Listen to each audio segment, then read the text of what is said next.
Welcome. In front of me is a Honor 90 Lite, and today I will show you a couple tweaks and tricks you can do on this device. Now to get started, we're going to open up our settings, and I'm going to begin by navigating into the home screen and wallpaper, where we'll find a couple different things. So this will be for customization purposes, obviously, almost all the settings here. So we have wallpaper, which no one really cares. Everybody knows how to change wallpaper. But then we have other things like themes. So we can change from a couple that themes that come pre-installed with this device. You can, I believe, download more if you're logged in from their store. We have magazine unlock. That's completely up to you if you want to use this or not. I personally don't like magazine unlock just because it's just kind of all over the place. You can see kind of like the examples of different wallpapers that you will have here. So you have traveling, which that is kind of a wallpaper that you might see. Transportation, aka cars. Celebrities, again, like why would you care to see this as a wallpaper? Sports, life, again, architecture and stuff like that. Just seems like kind of an odd wallpaper, along with the style being also just kind of wonky. So obviously I personally am not a fan of this, but if you like them, you can keep it. You can also remove some of them by unchecking them. So if some of these categories don't really fit with your vibes at all, you can turn them off. For me, that's basically all of them, so I just like to turn that off altogether. Now below that we have a home screen style. Now Honor is one of those devices that comes enabled with the crappy little Apple-esque home screen, meaning all your apps are smack metal on your home screen, and you don't have an app drawer, which just makes a complete cluster of a mess on your home screen. It's hard to orientate yourself, find apps. So I personally like the drawer mode, which is technically the default or standard for Android. So it always tilts the living hell out of me when I see phones saying like standard or default. Yeah, default for whatever the hell you're trying to plagiarize, which is Apple. This is not default for Android. This is default for Android. So that's what I personally prefer, and I believe a lot of people will find this more useful just because it's way more organized and also allows you to search for applications, something that you might struggle with doing normally. And obviously it's just much cleaner on your home screen. So you can actually put on your home screen important apps, not all of them, and have quick access to those applications. And whenever you want to find some application that you don't really care for, because let's be honest, for instance, icon packs have their own application. Why would I bother having that on my home screen when I can just have it tucked away somewhere here where I don't actually need to see it every single time I'm scrolling through? So yeah. Now let's continue on to the display and brightness, and here we have our dark mode and light mode.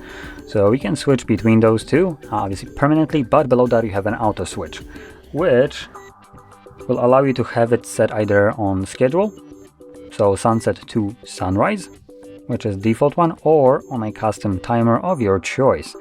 And this will allow the device to swap between these two modes based on whichever option you selected, giving you either light mode during the daytime and dark mode during the nighttime, which arguably would be the best kind of solution, I would say.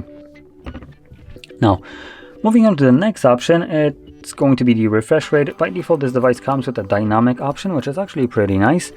This will allow the device to run at 90 Hz when it can utilize that refresh rate, and drop down to, I believe, 60 when it doesn't need it at 90.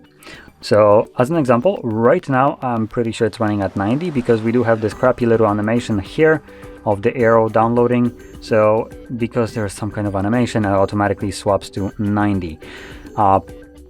In perfect world where there is no install, there we go. So when there's no animation happening, which again will be hard to show because now I have this garbage animated, it would be at 60. So right now it should switch to 60, and because of this it would give you better battery life when you have your screen on. Now you have the high and standard options as well. So if you want, you can set it to be permanently on 90, though this will give you a worse battery life than the dynamic, which dynamic retains the benefit of high without the drawbacks of high. So that's something that I would recommend using if you want your refresh rate to be higher than typical. Now if you care only about battery life, switch to standard 60 Hz. This will give you better battery life. Now moving on to additional options, it's going to be the options under the system and updates, and that is system navigation. So we have gesture navigation and 3 key navigation. Now these are presented to you throughout the setup process, so you can choose either one of those when you go into the setup, but if you want to change it later on after the setup, obviously you need to navigate here. So I do personally prefer the gesture navigation, so I'm not gonna switch it, but if you want the buttons, then you can just swap it right here. Additionally, we also have the settings right here, which allows you to either show navigation bar or hide it. By default it's hidden, which is, I would argue, nicer. It gives you a cleaner look, but you can have this, there we go, the bar at the bottom, so it kind of shows you where you need to swipe, though it works just as well without it. And moving on to the last option is the simple mode. Now this will be designed for probably elderly people or people that are visually impaired. So when enabled, which I can do right now, there we go. As you can see, it makes the apps absolutely humongous and also increases the font size. So as you can see, all the text is just significantly bigger compared to what it was before. It also removes the drawer for some idiotic reason again, like why?